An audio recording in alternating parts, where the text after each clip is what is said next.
Dalawang pink na linya. Iyon lang ang nakikita ni Leah, ngunit parang gumuho na ang buong mundo niya sa kanyang paanan.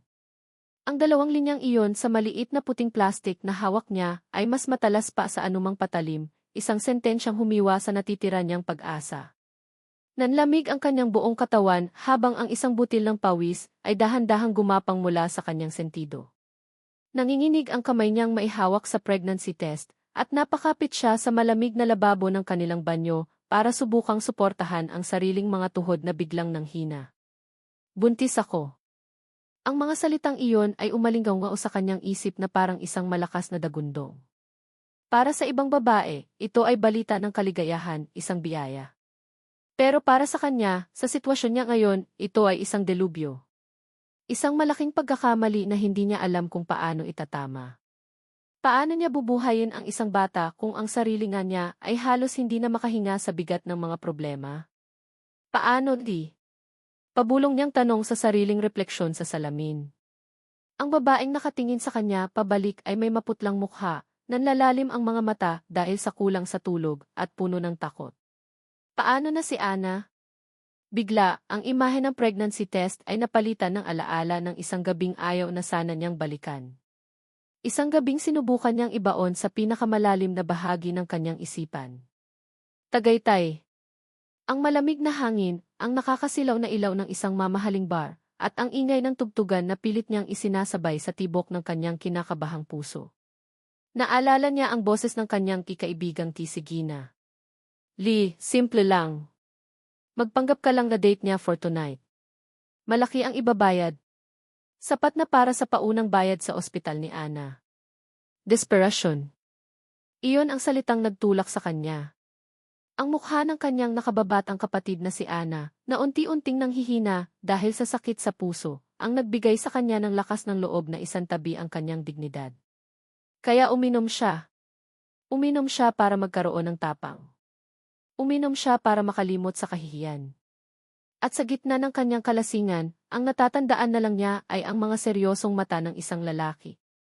Isang lalaking hindi pamilyar, pero ang amoy ng mamahaling pabango ay nakatatak pa rin sa kanyang alaala. Hindi niya maalala ang mukha, pero natatandaan niya ang bigat ng kamay nito sa kanyang baywang, ang init ng hininga nito sa kanyang liig, at ang pakiramdam na isinuko niya ang lahat para sa isang gabing iyon. Para kay Ana, iyon ang paulit-ulit niyang sinasabi sa sarili habang ang mga luha ay nagbabadyang tumulo mula sa kanyang mga mata noon. Creeing. Creeing. Ang malakas na tunog ng kanyang cellphone ang pumutol sa masamang alaala at nagpabalik sa kanya sa kasalukuyan. Nanginginig pa rin ang mga kamay, sinagot niya ang tawag ng hindi tinitingnan kung sino ito. Hello, garalgal ang kanyang boses. Miss Elia Reyes? This is Dr. Santos from the community clinic. Biglang kumabog ng mas malakas ang dibdib ni Leah, ngunit sa ibang dahilan na. Dulcie, kamusta po? May problema po ba kay Ana? Narinig niya ang pagbuntong hininga ng doktor sa kabilang linya. Miss Reyes, I just got the latest results of her tests. Lumalala ang kondisyon niya. The medicines are no longer enough. Kailangan na niyang maoperahan sa lalong madaling panahon. Naramdaman ni Lee ang unti-unting pag-init ng kanyang mga mata. Operasyon? Magkano po yon, Dos? Malaki, hija. At hindi basta-bastang operasyon ito. Based on her condition, I highly recommend the Rafael Medical Center. Sila ang may pinakamagagandang equipment at pinakamahuhusay na cardiac surgeon sa bansa. Doon, mas mataas ang sansa niya. As the Rafael Medical Center. Ang ospital para sa mga mayayaman. Ang lugar na kahit sa panaginip ay hindi niya maiisip na makakatapak. Parang isang suntok sa sikmura ang naramdaman ni Lee. Sige po, Doth. Salamat po. Gagawa po ako ng paraan, sabi niya, kahit alam niyang kasinungalingan iyon. Anong paraan ang gagawin niya? Ang kinikita niya bilang freelance graphic artist ay sapat lang para sa kanilang araw-araw na gastos at sa mga gamot ni Ana. Ang isang gabing iyon sa Tagaytay ay hindi pa rin sapat. Pagkababa ng tawag, para siyang tuod na nakatayo sa gitna ng kanilang maliit na sala. Ang pregnancy test ay nakasiksik pa rin sa kanyang palad. Isang problema ang nadagdagan ng isa pa, na mas mabigat at mas kagyat. Kailangan niyang iligtas si Ana. Iyon ang pinakamahalaga. Nanginginig, binuksan niya ang kanyang luma at mabagal na laptop. Tinipan niya ang mga salitang ES2 Rafael Medical Center. Lumabas ang isang maganda at profesional na website, puno ng mga larawan ng malinis na pasilidad at mga ngiti ng mga doktor. Sa sobrang layo nito sa kanilang mundo, parang ibang planeta. Sa isang sulok ng homepage, may isang link, Our Tea. Dahil sa kung anong kuryosidad, pinindot niya iyon. At doon, tumigil ang kanyang paghinga. Isang corporate photo ng isang lalaki na nakasuot ng mamahaling suit ang bumungad sa kanya. Ang buhok nito ay maayos na nakasuklay, ang panga ay matigas, at ang mga mata. Ang mga matang iyon. Kahit sa profesional na litrato, hindi siya maaaring magkamali. Iyon ang parehong mga seryoso at malalamig na mga mata na nakatitig sa kanya sa dilim ng kwarto sa Tagaytay. Ang lalaking kasama niya noong gabi ng kanyang pinakamalaking pagkakamali. Sa ilalim ng larawan, nakasulat ang pangalan, Miguel Migs de la Cruz. Nabitawan ni Lee ang kanyang cellphone. Lumikha ito ng malakas na kalabog sa sahig, ngunit hindi niya iyon narinig. Ang tanging naririnig niya ay ang mabilis at malakas na dagundong ng sarili niyang puso. Ang lalaking ama ng dinadala niya ay ang siya ring may-ari ng tanging ospital na makapagliligtas sa buhay ng kanyang kapatid. Ang dalawang pinakamalaking problema ng buhay niya ay may iisang mukha. Nanlalaki ang mga mata ni Leah, puno ng hindi makapaniwalang takot. Hindi maaari, pabulong niyang sabi sa sarili, habang ang buong mundo niya ay tuluyang gumuho. Ang katahimikan sa loob ng boardroom ng ES2 Rafael Medical Center ay halos nabibingi. Tanging ang mahinang tunog ng aircon at ang panginginig ng boses ng Head of Finance ang maririnig. Nakatayo si Miguel de la Cruz sa dulo ng mahabang mesa, ang kanyang mga kamay ay kaswal na nakapamulsa, ngunit ang kanyang mga mata ay matalim na parang sa isang agila. To summarize, sabi ng finance head, pinupunasan ang pawis sa kanyang noo. Kung hindi natin makukuha ang deal sa mga Japanese investors, malalagay sa alanganin ang buong expansion plan natin for the next 5 years, sir. Tumingin si Miguel sa bawat isang miyembro ng board. Ang iba ay nakayuko, ang iba ay hindi makatingin sa kanya ng diretsyo. Isang bahagyang pag-angat lamang ng kanyang kilay ay sapat na para manlamig ang buong silid. Alanganin, malamig na tanong ni Miguel, ang kanyang boses ay kalmado ngunit may bigat. Hindi ako tumatanggap ng alanganin. I want solutions, not problems. You have 24 hours to fix this. Now, get out. Walang sinumang nangahas na sumagot. Isa-isa silang nagsitayuan at mabilis na lumabas na parang mga estudyanteng pinagalitan ng kanilang guro. Naiwan si Miguel na mag-isa, nakatingin sa malawak na bintanang salamin na tanaw ang buong syudad. Ang kanyang mundo ay gawa sa bakal, salamin at mga numero. Isang mundong kontrolado niya. Isang mundong walang puwang para sa pagkakamali. Bumalik siya sa kanyang opisina, isang malawak na espasyo na minimalist at kulay abo na sumasalamin sa kanyang personalidad. Umupo siya sa kanyang mamahaling leather na upuan at ipinikit ang mga mata, minamasahe ang kanyang sentido. Ang deal sa mga hapon, ang pressure mula sa kanyang pamilya, ang walang katapusang responsibilidad. Bigla, isang malabong imahe ang pumasok sa kanyang isip. Ang amoy ng alak, ang lambot ng balat ng isang babae, at ang isang gabing pagkawala ng kontrol sa Tagaytay. Isang key distraction, iyon lang ang turing niya roon. Isang pagkakamali na hindi na dapat maulit. Mabilis niyang iwinaksi ang alaala. Isa iyong kahinaan at walang lugar ang kahinaan sa buhay ni Miguel de la Cruz. Tumunog ang intercom sa kanyang mesa. Sir Miguel, sabi ng boses ng kanyang matagal ng sekretarya na si Ilrex Santos. May isang babae po sa labas. Nagpipilit po siyang makausap kayo. Wala po siyang appointment. Kumunot ang noo ni Miguel. As don't have time for unannounced visitors. Tell her to schedule an appointment or leave. Sinabi ko na po, sir. Pero ayaw niya pong umalis. Importante daw po ang sasabihin niya. Ang pangalan niya raw po ay Lee Reyes.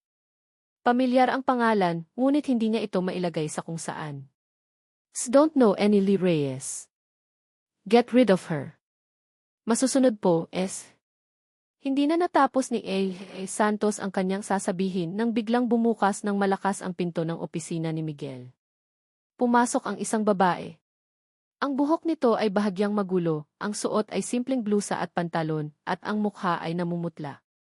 Ngunit ang mga mata nito ay nag-aalab sa pinaghalong takot at galit. Tumayo si Miguel, ang kanyang mukha ay nagpakita ng inis. "Who do you think you are, barging into the office?" Nanginginig ang babae, ngunit tinignan siya nito ng diretsyo. At sa mga matang iyon, biglang naalala ni Miguel ang lahat. Ang babae sa bar. Ang tea distraction. "Naaalala mo ako, di ba?" Basag ang boses ni Lee. Tinaasan lang siya ng kilay ni Miguel. "You're trespassing. Leave now before call security." "Hindi ako aalis," matigas niyang sabi, at may kinuha siya sa kanyang bag. Inilapag niya ito ng malakas sa makintab na mesa ni Miguel. Isang puting plastik na may dalawang pink na linya. Tinitigan iyon ni Miguel, at dahan-dahang nag-iba ang kanyang ekspresyon mula sa inis patungo sa isang malamig na realisasyon. Ito ay isang problema. Isang malaking, hindi inaasahang problema. "Buntis ako," sabi ni Lee, ang bawat salita ay puno ng pait. "At ikaw ang ama." Hindi na tinag si Miguel. Walang gulat, walang takot. Ang tanging nakita ni Lee sa mukha nito ay pagkadismaya, na parang isang mamahaling florera ang nabasag at kailangan niyang harapin ang gulo. Pinindot ni Miguel ang intercom. Ang kanyang boses ay kasing lamig ng yelo. "Rack Santos, get Attorney Diaz on the line. Now." Hindi niya tinignan si Lee. Naglakad siya papunta sa bintana, tinalikuran ito, na parang hindi nito kayang harapin ang resulta ng kanyang pagkakamali. Para kay Lee, iyon ang pinakamasakit na insulto. "Ganon lang yon," hindi makapaniwalang tanong ni Lee. "Tatawag ka lang ng abogado mo? Wala ka man lang sasabihin?" Humarap si Miguel, ang kanyang mukha ay isang blankong maskara. "What do you want me to say?" "Congratulations. This is a situation that needs to be managed. That's what my lawyer is for." Hindi nagtagal, dumating ang abogado, isang lalaking mukhang kasing prangka at walang emosyon ni Miguel. Mabilis silang nag-usap sa isang sulok, at pagkatapos ay may inilapag na mga dokumento ang abogado sa harap ni Lee. "This is a settlement agreement," paliwanag ni Miguel na parang nagpapaliwanag ng isang business proposal. "It states that through proxy, will cover all your medical expenses during the pregnancy. You will also receive the generous monthly stipend. After you give birth, a substantial amount will be transferred to your account." Huminto siya at tinitigan si Lee, ang kanyang mga mata ay walang kabuhay-buhay. "In return, you will sign this non-disclosure agreement. You will never contact me or a family again. The child will be your sole responsibility. You will never mention the name in connection to it. This problem will be erased." Problema. Ganoon lang ang turing niya sa anak nila. Isang problemang kailangang burahin. Naramdaman ni Lee na parang sinampal siya. Ang natitirang takot sa kanyang puso ay biglang napalitan ng umaapaw na galit. Napatingin siya sa mga papel, sa mga numero, sa mga salitang legal na gustong bumili sa kanyang katahimikan at sa kinabukasan ng kanyang anak. Dahan-dahan, kinuha niya ang kontrata. Tumingin si Miguel na may bahid ng satisfaksyon sa kanyang mukha, na parang inaasahan na niya na ang lahat ay may presyo. Ngunit hindi ito pinirmahan ni Lee. Sa halip, hinawakan niya ito ng mahigpit sa magkabilang dulo. At sa harap ng nagulat na sihi at ng kanyang abogado, pinunit niya ito sa gitna. Riip! Ang tunog ng napunit na papel ay umalinggaw sa nakabibinging katahimikan ng opisina. Tumingin si Lia kay Miguel, ang mga luha ay nagbabadyang tumulo, hindi dahil sa lungkot, kundi dahil sa matinding galit. Ang kanyang boses ay nanginginig ngunit puno ng determinasyon. "Hindi basura ang anak ko na itatapon mo lang pagkatapos," sabi niya, ang bawat salita ay parang isang sampal. "Hindi na bibili ng pera mo ang dignidad namin." Tumayo siya ng tuwid. "Mananagot ka dito, Jim F. de la Cruz." Pagkasabi niyon, mabilis siyang tumalikod. Binuksan niya ang pinto at lumabas, isinara ito ng may kasamang diin. Naiwan si Miguel na nakatayo, nakatingin sa 2 piraso ng punit na papel sa kanyang mamahaling mesa. Sa unang pagkakataon sa buong araw, ang kanyang perpektong kontroladong mundo ay nagkaroon ng lamat. At sa kaibuturan ng kanyang pagkalito at inis, isang di pamilyar na damdamin ang nagsimulang sumibol. Lumipas ang ilang araw na parang mga multo. Gumigising si Lee, nagtatrabaho sa harap ng kanyang laptop hanggang mamaga ang mga mata at natutulog ng may bigat sa dibdib. Ang bawat araw ay isang paglalaban sa pagitan ng pride at takot. Ang mga salita ni Miguel ay parang lason na paulit-ulit na bumubulong sa kanyang isipan, problema. Burahin. Pinunit niya ang kontrata, ipinaglaban ang kanyang dignidad, ngunit pag-uwi niya sa kanilang maliit na apartment, ang katotohanan ay isang malamig na sampal, wala pa ring nagbago. May sakit pa rin si Ana at wala pa rin siyang pera. Isang gabi, habang tinatapos niya ang isang logo design para sa isang kliyente, narinig niya ang mahinang pag-ubo mula sa kabilang kwarto. Hindi ito isang ordinaryong ubo. May kasama itong hirap sa paghinga. Agad na napatayo si Elia at pinuntahan ang kapatid. Nakita niya si Ana na nakaupo sa gilid ng kama, hawak ang dibdib, ang mukha ay namumutla at pinagpapawisan. I ate ni. Hirap na sabi ni Ana, hindi ako makahinga ng maayos. Isang matinding takot ang biglang kumalat sa buong katawan ni Lee. Ito na iyon. Ito na ang sinasabi ng doktor. Sandali lang, bunso, sabi niya, pilit na pinapakalma ang sariling boses, kahit ang puso niya ay dumadagundong sa kaba. Huminga ka lang ng malalim. Pero habang tinitignan niya ang kapatid na lalong nahihirapan, alam niyang wala ng oras para sa pag-aalinlangan. Wala ng puwang para sa pride. Ang buhay ni Ana ang nakataya. Isang lugar lang ang pumasok sa isip niya. Ang lugar na isinumpa niyang hindi na niya tatapakan. Ang lugar na pag-aari niya. Dadaling kita sa ospital, desididong sabi ni Lee. Kumuha siya ng jacket, isinuot sa nanginginig na kapatid, at inalalayan itong tumayo. Ang biyahe papuntang S2 Raphael Medical Center ay ang pinakamahabang biyahe sa buhay ni Lee. Bawat preno ng taxi ay isang dagdag na kaba sa kanyang dibdib. Pagdating nila sa entrance, ang karangyaan ng ospital ay parang isang insulto. Malawak, makintab at malamig tulad ng may-ari nito. Sa emergency room, hinarang agad sila ng isang nurse sa front desk.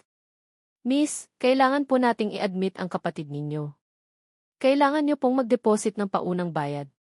Nang marinig ni Lee ang halaga, parang gumuho muli ang kanyang mundo. Iyon ay pera na hindi niya pa nahahawakan sa buong buhay niya. Miss, wala po akong ganyang kalaking pera ngayon, pakiusap niya, ang boses ay nanginginig. Pero kailangan na po ng tulong ng kapatid ko. Parang awa niyo na po. I'm sorry, ma'am, pero protocol po yan, sabi ng nurse, ang mukha ay walang emosyon. Please, pagmamakaawa ni Lee, ang mga luha ay nagsisimula ng mamuo sa kanyang mga mata. Ang lahat ng tapang na ipinakita niya sa opisina ni Miguel ay naglaho na. Ngayon, siya ay isang kapatid na desperado, handang lulunin ang lahat. Kahit anong trabaho, gagawin ko. Maglilinis ako ng buong ospital kung kailangan. Sa gitna ng kanyang pagmamakaawa, isang pamilyar at malamig na boses ang pumutol sa lahat. What's going on here? Napalingon si Lee. Nakatayo, di kalayuan si Miguel de la Cruz, suot pa rin ang kanyang perpektong tahi na suit. Mukhang paalis na siya nang mapansin ang komosyon. Ang mga mata niya ay dumaan kay Ana, na nakaupo sa isang wheelchair at hirap huminga, bago ito tumingin sa kanya. Walang gulat sa mukha nito, tanging ang parehong malamig na pagtatasa. Hindi na niya kailangang magsalita. Lumapit si Miguel sa front desk. Get her private room. Call kay Alonzo, the head of cardiology. Tell him it's a personal instruction. Ang mga nurse ay biglang nataranta at kumilos ng mabilis. Habang inaasikaso si Ana, naiwan silang dalawa ni Miguel sa gitna ng hallway. Naramdaman ni Lee ang matinding hiya. Matapos niya itong sigawan at punitin ang kontrata, narito siya ngayon, tumatanggap ng tulong mula rito. Yumuko siya. Salamat, pabulong niyang sabi. Hindi sumagot si Miguel. Naghintay si Lee, pero katahimikan lang ang nakuha niya. Nang mag-angat siya ng tingin, nakatitig ito sa kanya, ang mukha ay hindi mabasa. Gagawin ko to para sa bata, hindi para sa iyo, sabi nito sa wakas, ang bawat salita ay kasing talim ng yelo, isang malinaw na paalala ng pader sa pagitan nila. Pagkasabi niyon, tumalikod ito at naglakad palayo, iiwan si Lee na nakatayo roon, pakiramdam ay mas maliit pa kaysa dati. Kinabukasan, habang nakabantay si Lee sa tabi ng mahimbing na natutulog na si Ana, isang babae ang pumasok sa kwarto. Ang babae ay matangkad, balingkinitan, at nakasuot ng isang eleganteng damit na halatang libo-libo ang halaga. May dala itong isang malaking baukwet ng mga puting rosas. "Hi," sabi nito sa isang matamis ngunit may halong pagmamataas na boses. "You must be Lee. I'm Isabel Montenegro." Inilahad nito ang kamay.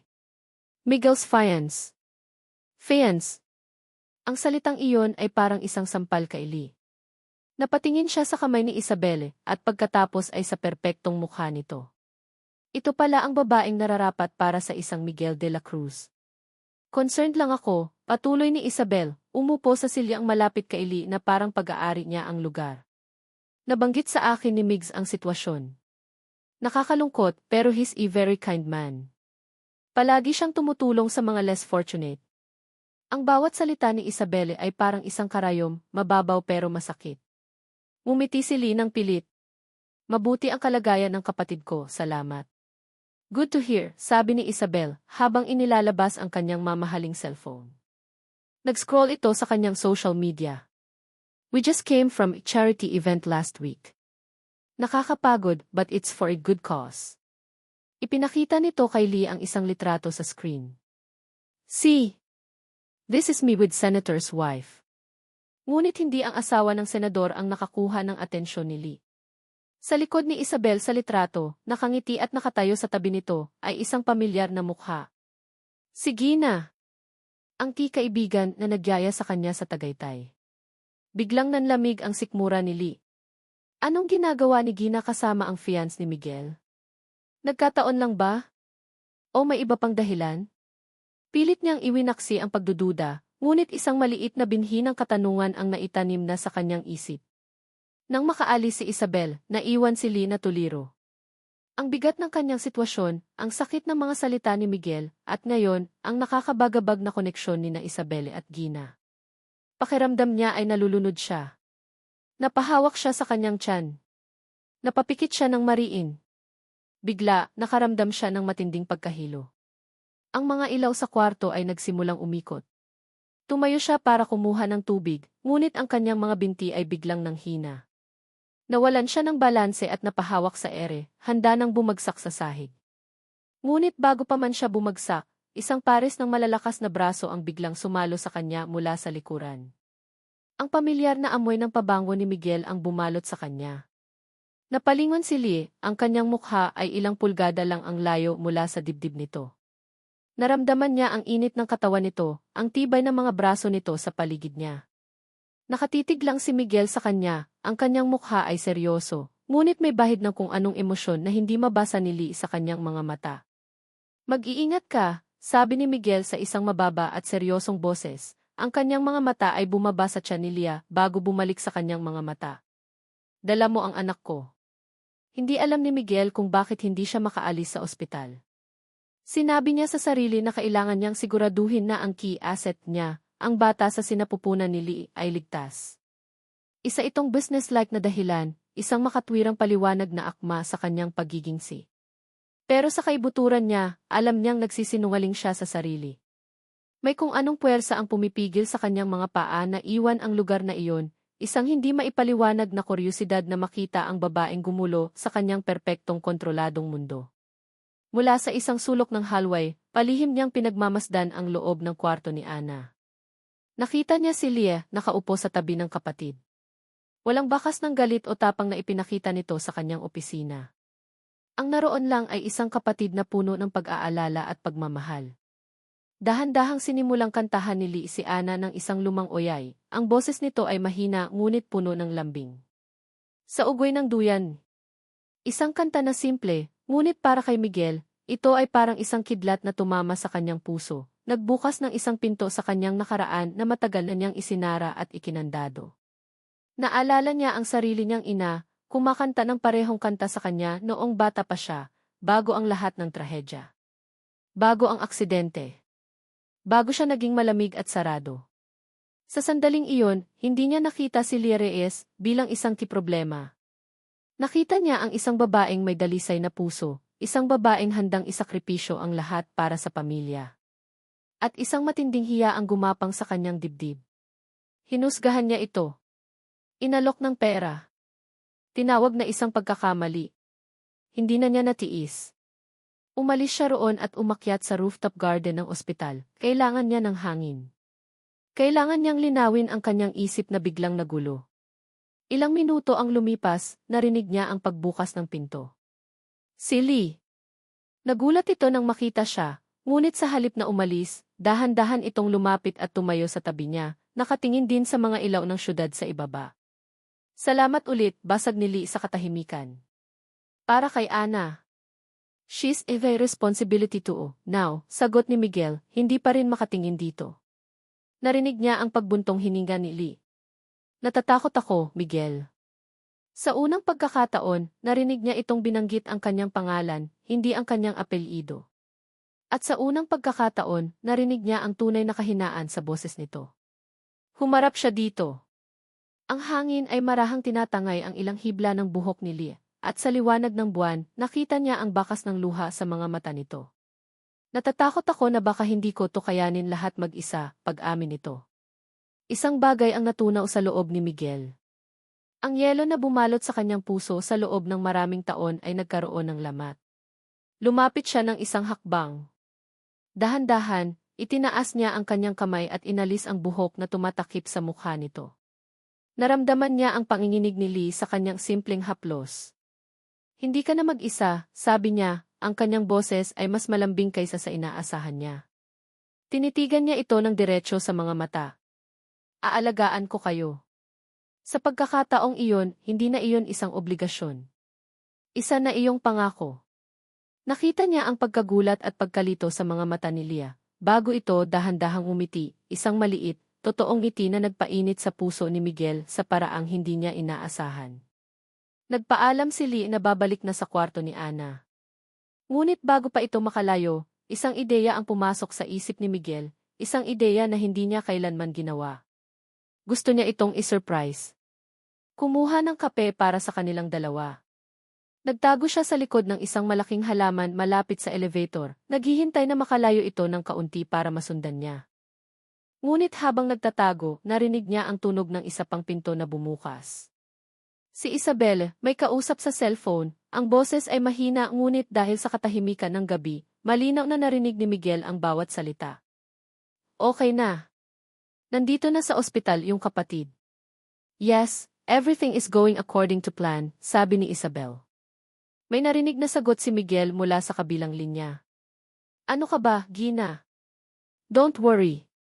Siguraduhin mo walang makakaalam na ako ang nagplano ng lahat.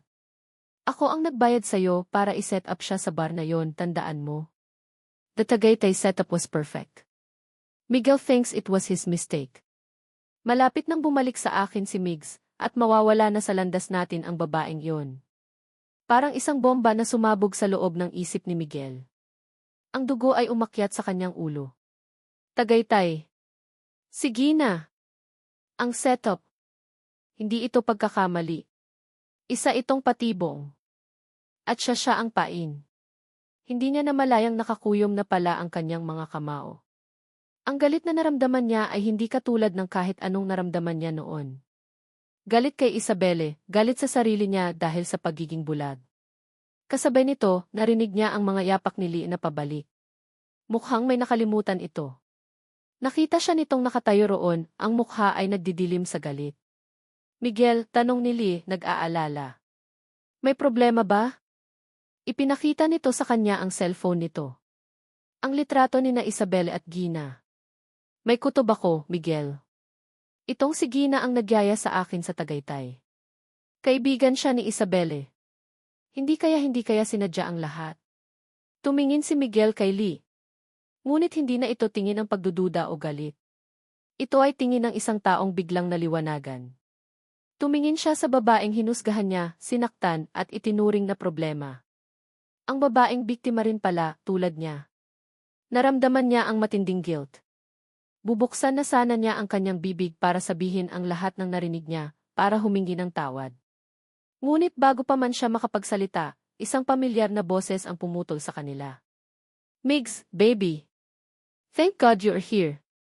Dumating si Isabelle, ang mukha ay nagpapanggap na nag-aalala, ngunit ang mga mata ay may tagumpay. Lumapit ito at kumapit sa braso ni Miguel, sabay turo kay Lee na parang ito ang kontrabida. This woman is harassing me. Pinagbibintangan niya ako na ako raw ang may pakana ng lahat ng nangyari sa kanya. Can you believe her nerve? Nakatayo si Miguel sa gitna ng dalawang babae. Ang isa, ang babaeng nagsisimula na niyang pagkatiwalaan, na nagsasabi ng bahagi ng katotohanan na ngayon lang niya naintindihan.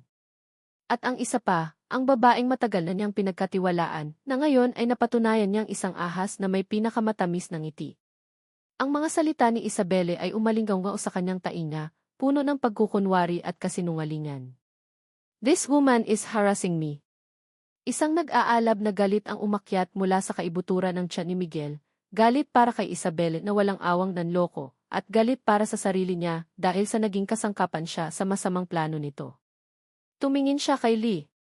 Nakita niya ang pag-asa sa mga mata nito kanina lang sa rooftop, na ngayon ay napalitan ng pagkalito at takot habang tinitignan nito ang pagkakahawak ni Isabelle sa kanyang braso. Nakita niya ang tanong sa mga mata ni Leah, paniniwalaan mo ba ako? At sa sandaling iyon, isang bagay lang ang naging malinaw kay Miguel. Kailangan niyang protektahan si Lee. Sa isang kilos na kalmado, ngunit puno ng diin, dahan-dahan niyang inalis ang kamay ni Isabelle na nakatayo si Miguel sa gitna ng dalawang babae. Ang isa, ang babaeng nagsisimula na niyang pagkatiwalaan, na nagsasabi ng bahagi ng katotohanan na ngayon lang niya naintindihan. At ang isa pa, ang babaeng matagal na niyang pinagkatiwalaan, na ngayon ay napatunayan niyang isang ahas na may pinakamatamis ng ngiti. Ang mga salita ni Isabelle ay umalinggaw sa kanyang tainga, puno ng pagkukunwari at kasinungalingan. This woman is harassing me. Isang nag-aalab na galit ang umakyat mula sa kaibuturan ng tiyan ni Miguel, galit para kay Isabelle na walang awang nanloko, at galit para sa sarili niya dahil sa naging kasangkapan siya sa masamang plano nito. Tumingin siya kay Lee. Nakita niya ang pag-asa sa mga mata nito kanina lang sa rooftop, na ngayon ay napalitan ng pagkalito at takot habang tinitignan nito ang pagkakahawak ni Isabelle sa kanyang braso. Nakita niya ang tanong sa mga mata ni Leah, paniniwalaan mo ba ako? At sa sandaling iyon, isang bagay lang ang naging malinaw kay Miguel. Kailangan niyang protektahan si Lee. Hindi dahil sa obligasyon sa bata, kundi dahil ito ang tama. Sa isang kilos na kalmado, ngunit puno ng diin, dahan-dahan niyang inalis ang kamay ni Isabelle sa kanyang braso, na parang dumadampot ng isang maruming basahan. Nanlaki ang mga mata ni Isabelle sa ginawa niya. Enough, Isabelle, sabi ni Miguel, ang kanyang boses ay kasing lamig ng hangin sa gabing iyon, ngunit may bigat na hindi pa kailanman narinig ni Isabelle mula sa kanya. Migs, what are you doing? Naguguluhang tanong ni Isabelle. Kinakampihan mo ba siya? Hindi pinansin ni Miguel ang tanong nito. Ang kanyang buong atensyon ay nakay Lee na ngayon. Nakita niya ang pagkalito sa mukha nito, ang kawalan ng katiyakan. Dahan-dahan siyang lumapit dito, ang kanyang mga mata ay hindi inaalis sa kanya, na parang sinasabing, ako na ang bahala. Halika na, Lee, mahinahon niyang sabi. Ihahatid na kita pabalik sa kwarto. Kailangan mong magpahinga. Iyon lang. Walang paliwanag. Walang sigawan. Ngunit ang simpleng kilos na iyon, ang pagpili niya kay Lee sa harap ni Isabelle, ay mas malakas pa sa anumang sigaw. Para kay Isabelle, isa iyong deklarasyon ng gyera. Para kay Leah, isa iyong hindi inaasahang sinag ng liwanag sa gitna ng kadiliman. Miguel, hindi pa tayo tapos mag-usap, sigaw ni Isabelle habang inaalalayan ni Miguel si Lee palayo. Huminto si Miguel ngunit hindi ito lumingon. Tapos na tayo, Isabelle, sabi niya, sapat lang para marinig nito. But you and we will talk later. At pag-uusapan natin ang lahat. Ang huling salitang iyon ay binitawan niya ng may diin, isang nakatagong banta na nagpatindig ng balahibo ni Isabelle.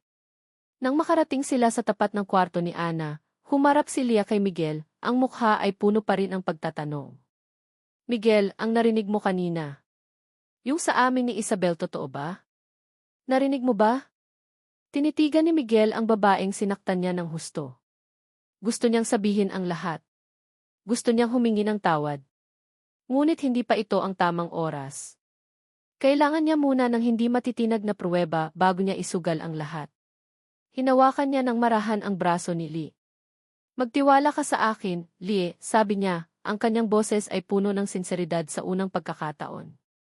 Aayusin ko to. Is promise. Tumango si Leah kahit halatang naguguluhan pa rin. Pumasok ito sa loob ng kwarto, iiwan si Miguel na mag-isa sa tahimik na hallway. Nakatayo si Miguel na parang isang estatwang bato, ngunit sa loob niya ay isang kumukulong bulkan. Ang lahat ng piraso ng palaisipan ay nagkabit-kabit na. Ang desperasyon ni Lee.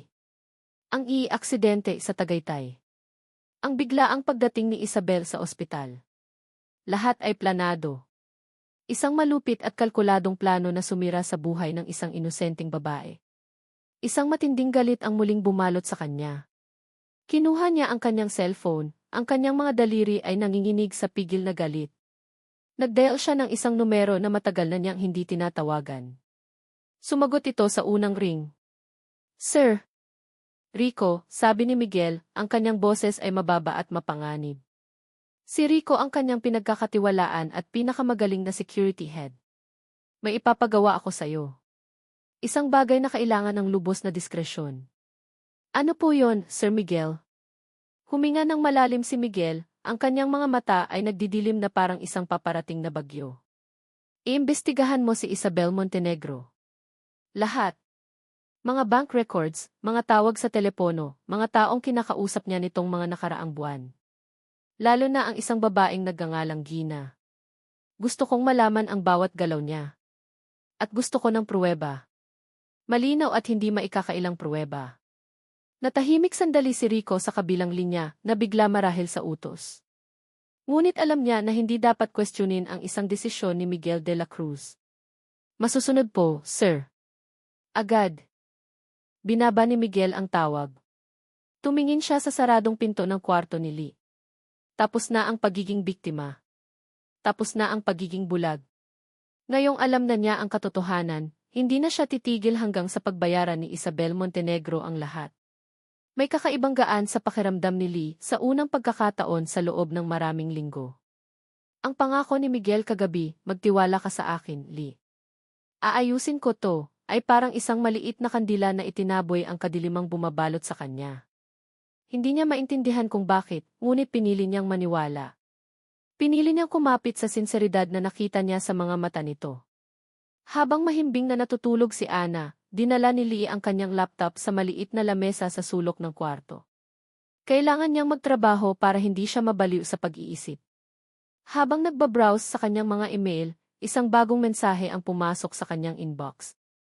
Galing ito sa isang di pamilyar na email address, at ang subject ay simple lang, for your information. Dahil sa pag-aakalang isa lang itong spam, buburahin na sana niya ito. Ngunit may kung anong nag-udyok sa kanya na buksan ito. Pagbukas niya, isang attachment lang ang laman. Isang file na may pangalang Eastern Financials 3, Kalisek. Rasu. The Rafael Medical Center. Biglang kinabahan si Lee. Anong gagawin ng confidential na file ng ospital sa kanyang email? Nagkamali lang siguro ng padala. Ngunit habang tinititigan niya ito, isang matinding kuryosidad ang nanaig. Gawa ba ito ni Miguel? Paraan ba niya ito para ipakita na ano? Na pinagkakatiwalaan siya. Ang gulo. Nanginginig ang daliri niyang pinindot ang attachment. Nag-download ito at bumukas sa isang Excel sheet na puno ng mga numero, mga graph, at mga projection. Mga pangalan ng investors. Mga plano para sa expansion. Ito ang mga sikreto ng kumpanya. Mga sikretong nagkakahalaga ng milyon-milyon. Isang matinding takot ang biglang gumapang sa kanyang sistema. Hindi ito tama. Maling-mali ito. Isasara na sana niya ang file nang biglang bumukas ang pinto ng kwarto. Isang babaeng nakasuot ng corporate attire ang pumasok. Hindi ito nurse. Ang mukha nito ay seryoso at walang emosyon. Miss Alia Reyes, tanong nito sa isang malamig na boses. Ako nga po, sagot ni Leah, mabilis na isinara ang kanyang laptop na parabang nahuli sa isang krimen. Pinapatawag po kayo sa De La Cruz family meeting. Sumunod po kayo sa akin. Hindi ito isang pakiusap. Isa itong utos. Ang puso ni Lee ay nagsimulang dumagundong. Family meeting. Bakit? Inalalayan siya ng babae papunta sa isang pribadong function room sa SAE wing ng ospital. Pagbukas ng pinto, parang huminto ang pag-ikot ng mundo ni Lee. Nandoon si Isabelle, nakaupo ng elegante sa isang sofa, ang mukha ay nagpapanggap na malungkot. Sa tabi nito ay isang mas matandang babae na may tindig at mga alahas na sumisigaw ng kapangyarihan at yaman. Ang mga mata nito, nakamukhang kamukha ng kay Miguel, ay matalim na nakatitig sa kanya. Ito siguro ang ina ni Miguel. At sa kabilang dulo ng silid, nakatayo si Miguel, ang mukha ay hindi mabasa, ang mga kamao ay nakakuyom sa kanyang tagiliran. Mukha siyang nakakulong sa isang hawla. "So, this is the girl," sabi ng ina ni Miguel, ang boses ay puno ng paghamak. Siya siguro si Doña Elvira de la Cruz. Ang babaeng sumisira sa pangalan ng pamilya namin. "Ina, sandali lang," simula ni Miguel, ngunit pinutol siya ng isang matalim na tingin mula sa kanyang ina. "Tumahimik ka, Miguel. Dahil sa kahinaan mo, tingnan mo ang gulong idinulot ng babaeng ito." Humarap ito kay Lee. "Hindi ka lang pala isang oportunista na ginamit ang katawan para makakuha ng pera. Isa ka ring espiya." "Ano po?" Hindi makapaniwalang tanong ni Lee. "Hindi ko po maintindihan ang sinasabi niyo." Umisi si Isabelle, isang ngisi na puno ng lason. Inilapag nito sa mesa ang isang folder. "Huwag ka nang magkaila, Lee. May ebidensya kami." Binuksan nito ang folder. Sa loob ay mga printout. Printout ng email na natanggap ni Leah kanina lang. Printout ng Excel file na puno ng mga sikreto ng kumpanya. At isang peking log report na nagsasabing ang e-address na ginamit para i-access ang file ay nagmula sa laptop ni Lee. Ang mga impormasyong iyan ay ipinadala mo sa email ng kompetensya ng Ace to Rafael, akusa ni Isabelle. "Nahuli ka na namin." "Hindi. Hindi totoo yan," depensa ni Lee, ang mga luha ay nagbabadyang tumulo. Ang lahat ng tingin ay napunta kay Miguel. Hinanap ni Lee ang mga mata nito, umaasa sa pangako. "Aayusin ko to." Nakita niya ang paghihirap sa mukha ni Miguel. Nakita niya ang panloob na laban. Nakita niya itong nakatingin sa kanyang ina, pagkatapos ay kay Isabel, at sa wakas, sa kanya. Ngunit ang ekspresyon sa mga mata nito ay hindi ang inaasahan ni Lee. Tila ba ito isang taong natalo na sa laban? "Miguel, sabihin mo sa kanila," pakiusap ni Lee, ang boses ay basag na. "Sabihin mong hindi ko magagawa yan." "Nangako ka, Lee." Huminga ng malalim si Miguel. Tumingin siya kay Lee, at ang init na nakita niya sa mga mata nito kagabi ay napalitan ng isang nakapapasong lamig. Isang lamig na tumagos hanggang sa kaluluwa ni Lee. Dahan-dahan, umiling si Miguel. At sa harap ng kanyang ina at ni Isabelle, binitawan niya ang mga salitang gumuho sa buong mundo ni Lee. "Hindi ko siya kilala," sabi ni Miguel sa isang boses na patag at walang emosyon. Isa lang siyang pagkakamali. Parang isang punyal na bumaon sa puso ni Lee. Ang hangin ay naubos sa kanyang mga baga. Ang pangako. Ang pag-asa. Lahat ay naging abo. Ipinagkanulo siya. Sa harap ng lahat, ipinagkanulo siya ng lalaking pinili niyang pagkatiwalaan. Isang butil ng luha ang pumatak mula sa kanyang mata, ngunit mabilis niya itong pinunasan. Hindi. Hindi siya iiyak sa harap nila.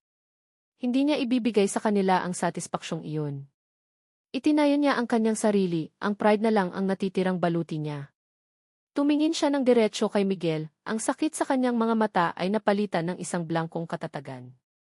"Tama ka," sabi niya, ang kanyang boses ay nanginginig ngunit puno ng pinaladiin. Ang mga salita nito ay isinaksak niya pabalik. Lahat ng ito isang malaking pagkakamali. Pagkasabi niyon, tumalikod siya. Naglakad siya papalabas ng silid ng hindi lumilingon, bawat hakbang ay parang isang milya ang bigat. Hindi na niya nakita ang durog na ekspresyon sa mukha ni Miguel, ang pagsisisi na biglang lumitaw sa mga mata nito nang maisara na niya ang pinto. Ang tanging alam niya ay ang sakit.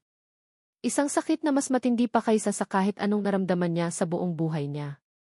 Ang pagsasara ng pinto sa likuran ni Leah ay parang isang putok ng baril sa tainga ni Miguel. Ang katahimikan na naiwan sa silid ay mas maingay pa sa anumang sigaw. Nakatayo siya roon, parang isang estatwang nabasag, habang ang mga salitang binitawan niya ay paulit-ulit na umuulit sa kanyang isipan. "Hindi ko siya kilala." Isa lang siyang pagkakamali. Bakit niya sinabi iyon? Ang sagot ay kasing pait ng lason para iligtas siya. Sa isang iglap, nakita niya ang determinasyon sa mga mata ng kanyang ina. Alam niyang hindi ito mag-aatubiling magsampa ng kaso laban kay Lee, isang kasong sisira sa buong buhay nito. At sa gipit na sandaling iyon, ang tanging paraan na naisip niya para protektahan si Lee ay ang itakwil siya, ang gawin siyang isang di mahalagang tao sa mata ng kanyang pamilya para tigilan na nila ito. Ngunit habang nakikita niya ang pagkasira sa mga mata ni Lia, bago ito tumalikod, alam niyang mas malaki pa ang pinsalang nagawa niya. Dinurog niya ang tiwala nito. Pinatay niya ang maliit na pag-asa na nagsisimula ng mabuo sa pagitan nila. Well, that's settled, sabi ni Doña Elvira, na may ngiti ng tagumpay. Finally, natuto ka ng unahin ang pamilya, Miguel. Hindi sumagot si Miguel. Tumingin siya kay Isabelle, na ngayon ay may ekspresyon ng isang anghel. Ngunit ang nakikita lang ni Miguel ay ang sungay at buntot na nakatago sa likod ng pagkukunwari nito. Isang matinding galit ang kumulo sa loob niya. Excuse me, sabi niya sa isang boses na walang kabuhay-buhay, at mabilis siyang lumabas ng silid, hindi pinapansin ang tawag ng kanyang ina. Dire-diretso siya sa kanyang opisina at isinara ang pinto ng malakas. Paulit-ulit siyang nagpabalik-balik sa loob ng kwarto, parang isang tigring nakakulong sa hawla. Ang kanyang isip ay nagliliyab. Kailangan niya ng pruweba. Hindi lang kutob, hindi lang narinig na usapan, kundi isang bagay na maipapakita niya sa lahat. Kinuha niya ang kanyang cellphone. Dinyal niya ang numero ni Rico, ang kanyang security head. Rico, kumusta na ang pinapagawa ko? Tanong niya, walang paligoy-ligoy. Sir, on it na po, sagot ni Rico. Medyo mahirap lang po kumuha ng bank records ng walang court order pero... Don't care how you do it, Rico, sigaw ni Miguel, ang kanyang boses ay puno ng desperasyon. Double the pay of your contact. Triple it. I want those records on my desk Tuesday morning. And the key footage from Tagaytay. Now! Magdamag na hindi nakatulog si Miguel. Ang bawat minuto ay parang isang oras ng paghihirap. Ang imahe na nasasaktang mukha ni Lia ay nakatatak sa kanyang isipan. Paano niya haharapin ito? Paano siya hihingi ng tawad sa isang kasalanang kasing laki ng nagawa niya? Kinaumagahan, isang email ang pumasok mula kay Rico. Ang subject, pruweba. Nanginginig ang kamay ni Miguel habang binubuksan niya ang mga kalakip na file. Una, ang bank statement ni Gina. Nakita niya ang isang malaking cash deposit, 500,000 piso, na pumasok sa account nito isang araw matapos ang gabi sa Tagaytay. Ang nagpadala, isang dummy corporation na, pagkatapos ng masusing pagsisiyasat, ay na-trace pabalik sa isang personal account na pag-aari ni Isabel Montenegro. Sunod, isang video file. Ito ang TV footage mula sa parking lot ng bar sa Tagaytay. Malinaw na malinaw ang eksena. Si Isabelle, bumababa sa kanyang kotse at nag-aabot ng isang makapal na envelope kay Gina. Nag-uusap sila, tumatawa, bago pumasok si Gina sa loob para isagawa ang plano. Ito ang huling pako sa kabaong. Isang malamig na galit ang bumalot kay Miguel. Inimprenta niya ang lahat ng ebidensya. Hawak na niya ang sandata. Ngayon, kailangan na lang niyang hanapin ang taong ipaglalaban niya. Mabilis siyang umalis sa opisina at nagmaneho papunta sa address na ibinigay sa kanya ni Rico, ang address ng apartment ni Lee.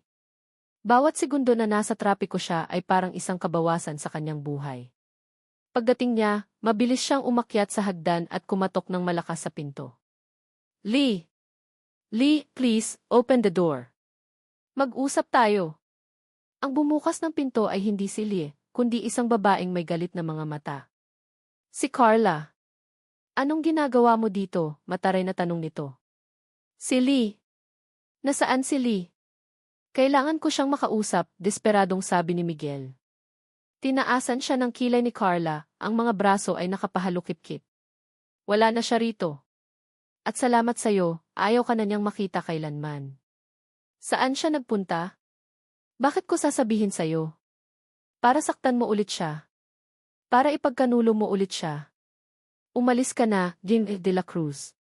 Sobra na ang pinsalang ginawa mo. Isasara na sana ni Carla ang pinto, ngunit mabilis itong hinarang ni Miguel. Please, Carla. Nagkamali ako. Isang malaking pagkakamali. Pero kailangan kong itama to, para sa kanya para sa anak namin. Nakita ni Carla ang tunay na pagsisisi sa mga mata ni Miguel. Bumuntong hininga ito. Hindi ko alam kung nasaan siya. Umalis siya kaninang umaga. Ang sabi lang niya, lalayo siya. Na magsisimula siyang muli sa lugar na hindi mo siya mahahanap. Parang isang balde ng malamig na tubig ang ibinuhos kay Miguel. Nawala. Naglaho na parang bula. Bumalik siya sa kanyang kotse, pakiramdam ay talunan. Tinitigan niya ang folder na naglalaman ng katotohanan. Para saan pa ito kung wala na ang taong dapat niyang bigyan ng hustisya? Paulit-ulit niyang tinawagan ang numero ni Lee. Bawat ring ay isang patak ng pag-asa na nauwi sa kabiguan. Cannot be reached. Cannot be reached. Napahampas siya sa manibela. Lee, nasaan ka? Pabulong niyang tanong sa kawalan. Patuloy pa rin siyang tumatawag na parang isang panalangin, umaasang isang himala ang sasagot. At sa ikasampung subok, biglang tumigil ang pagring. May sumagot. Hello? Lee, puno ng pag-asang sabi ni Miguel. Ngunit hindi boses ni Lee ang narinig niya. Boses ito ni Carla, humihikbi at puno ng takot. Sir Miguel, sigaw nito sa kabilang linya, ang boses ay basag na basag. Tulungan niyo kami. Biglang nanayo ang lahat ng balahibo sa katawan ni Miguel. Carla, anong nangyayari? Nasaan si Lee? Dinugo si Lee. Sir, dinudugo siya. Hindi namin alam ang gagawin. Dito kami sa pinakamalapit na public hospital. Ang mga salita ay tumama kay Miguel na parang kidlat. Ang hawak niyang cellphone ay biglang bumitaw sa kanyang nanginginig na kamay at nahulog sa sahig ng kotse. Ang tanging naririnig na lang niya ay ang dagundong ng sarili niyang puso, isang ritmo ng purong takot. Ang tunog ng sirena ay isang matinis na sigaw na humihiwa sa gabi, ngunit para kay Miguel, ito ay mas mahina pa kaysa sa dumadagundong na tibok ng sarili niyang puso. Ang mundo sa labas ng bintana ng kanyang kotse ay isang blur ng mga ilaw at anino. Ang tanging malinaw sa kanyang isip ay ang pangalan ng public hospital na ibinigay ni Carla at ang imahe ng dugo. Dugo ni Lee. Pagdating niya sa ospital, ang eksena ay isang bangungot. Magulo, maingay at puno ng amoy ng sakit at desperasyon. Nakita niya si Carla sa isang sulok, umiiyak, habang si Lee ay nakahiga sa isang stretcher. Ang mukha ay kasing puti ng kumot na bumabalot sa kanya. Anong nangyari? Sigaw ni Miguel, ang kanyang boses ay nag-echo sa buong hallway. Sir, hindi po namin alam, sabi ni Carla, nanginginig. Bigla na lang po siyang nanghina at dinugo. Sabi po ng doktor dito, kailangan siyang operahan, pero wala silang sapat na gamit. Sir, baka mawala ang bata, baka mawala si Lee. Hindi na pinatapos ni Miguel si Carla. Lumapit siya sa isang doktor na mukhang pagod. I'm Miguel de la Cruz. I'm transferring this patient to Rafael Medical Center. Now.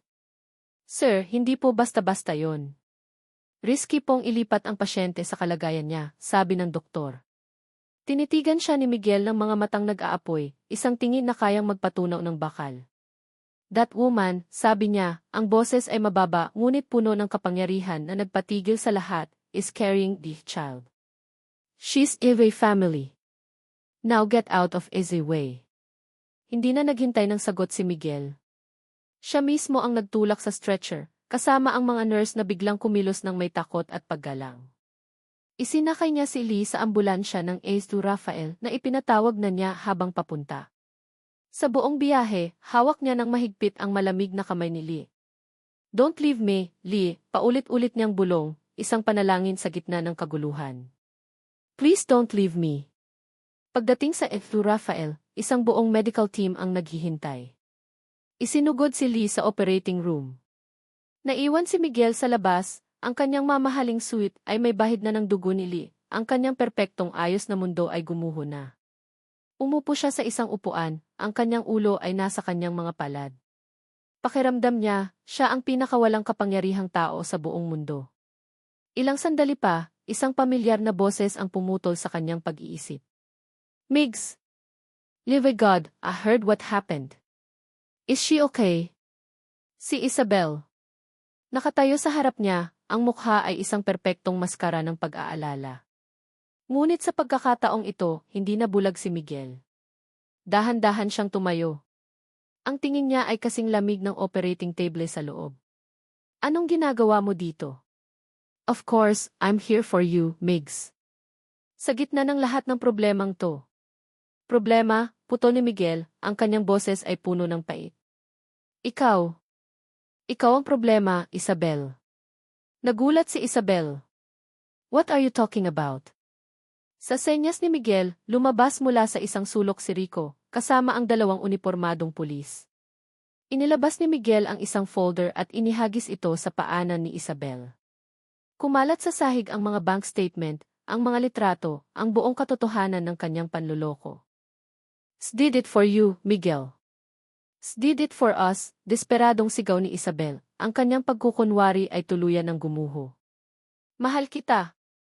Siya isa lang siyang balakid. "Hindi mo alam kung ano ang pag-ibig, Isabelle," sabi ni Miguel, ang boses ay puno ng pinal na pagkamuhi at awa. "Ang alam mo lang ay manira." Tumalikod siya habang dahan-dahang nilalapitan ng mga pulis si Isabelle. Ang ilaw sa itaas ng operating room ay namatay. Lumabas ang isang doktor.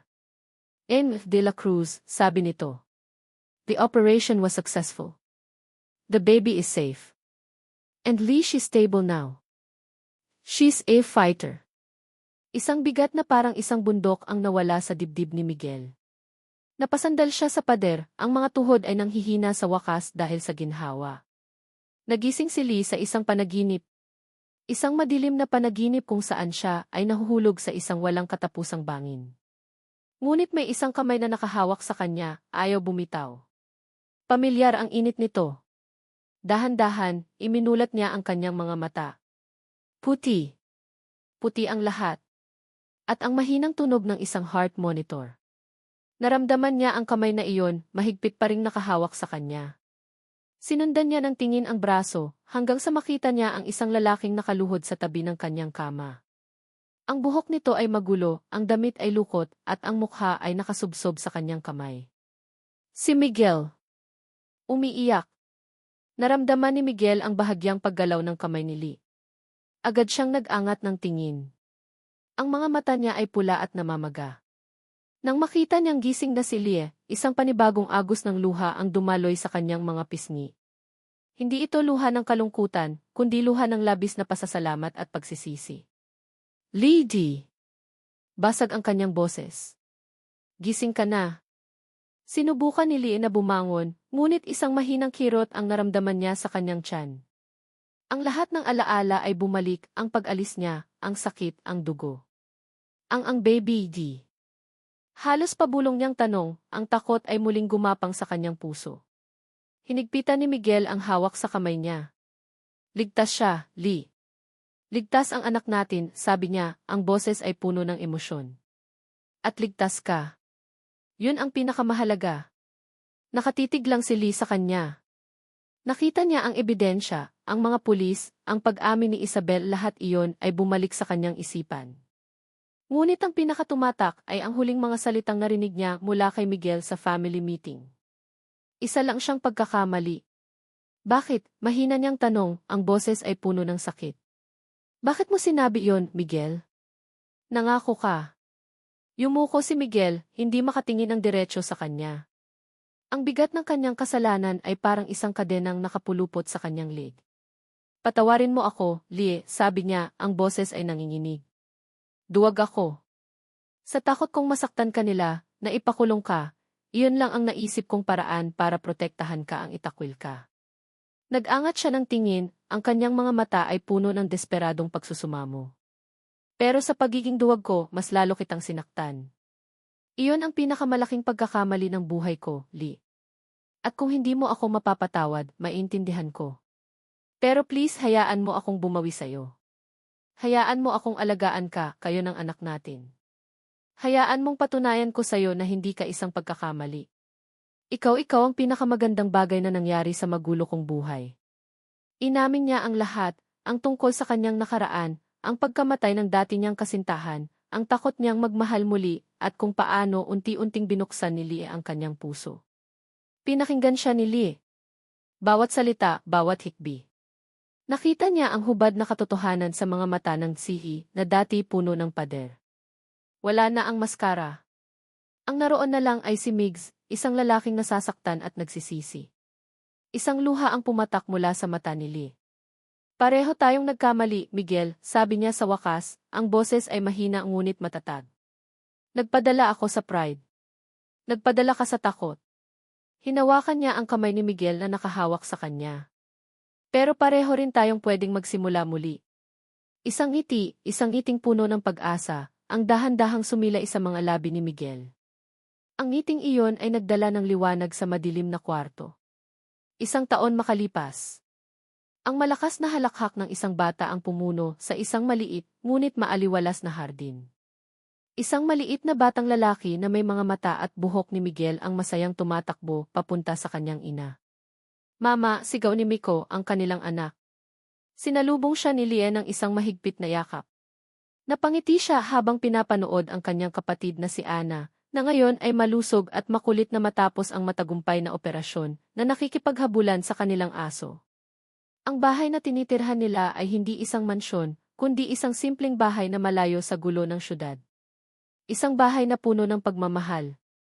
Lumabas si Miguel mula sa loob, hindi na suot ang kanyang suit, kundi isang simpleng polo shirt at maong.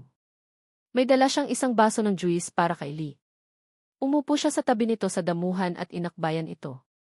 Tingnan mo sila, sabi ni Miguel, ang kanyang mga mata ay nagniningning habang pinapanood ang kanilang pamilya. Sino ang mag-aakalang ang isang one-night stand ay hahantong sa ganito? Sumandal si Lee sa balikat ni Miguel, ang puso niya ay puno ng kapayapaan. Hindi perpekto ang simula natin, sabi niya. Hinalikan ni Miguel ang tuktok ng kanyang ulo. Tumingin ito sa kanya, ang mga mata ay puno ng pagmamahal na hindi na niya itinatago. Pero perpekto ang ngayon. At sa gitna ng mga halakhak, ng sikat ng araw, at ng simpleng kaligayahan, naglapat ang kanilang mga labi. Hindi na ito isang halik ng pagkakamali o obligasyon, kundi isang halik na nagsasabing ito pa lang ang simula. Ang tunay na simula ng kanilang kwento. At dito nagtatapos ang kwento ni Lee at Miguel. Sa lahat ng aming mga minamahal na tagapakinig, mula sa kaibuturan ng aking puso, maraming salamat. Salamat sa pagsama ninyo sa bawat kabanata, sa bawat pagpatak ng luha ni Lee, at sa bawat pader na unti-unting gumuho sa puso ni Miguel. Ang pagsulat ng kanilang paglalakbay ay isa ring emosyonal na biyahe para sa akin. Naramdaman ko ang kanilang sakit, ang kanilang galit, at higit sa lahat, ang kanilang pag-asang makahanap ng liwanag sa kabila ng madilim na pagkakamali. Sana, sa kwento nila, naramdaman ninyo na ang tunay na pag-ibig ay hindi palaging isang perpektong fairy tale na nagsisimula sa matamis na I love you. Minsan, ito ay nabubuo mula sa abo ng pagkakamali, pinalalakas ng bagyo ng mga pagsubok, at pinatitibay ng pagpapatawad. Ito ay isang paalala na lahat tayo ay may karapatan sa pangalawang pagkakataon, isang pagkakataong itama ang mali, maghilom, at magmahal muli ng mas buo at mas matatag. Nais naming marinig ang inyong saloobin. Anong aral ang inyong natutunan? Saang bahagi kayo pinakanaantig? Ibahagi ninyo sa amin ang inyong mga komento sa ibaba. Ang inyong bawat salita ay mahalaga at nagbibigay inspirasyon sa aming magpatuloy sa paglikha ng mga kwentong tatatak sa inyong mga puso. Hanggang sa muli nating pagkikita sa susunod na kwento.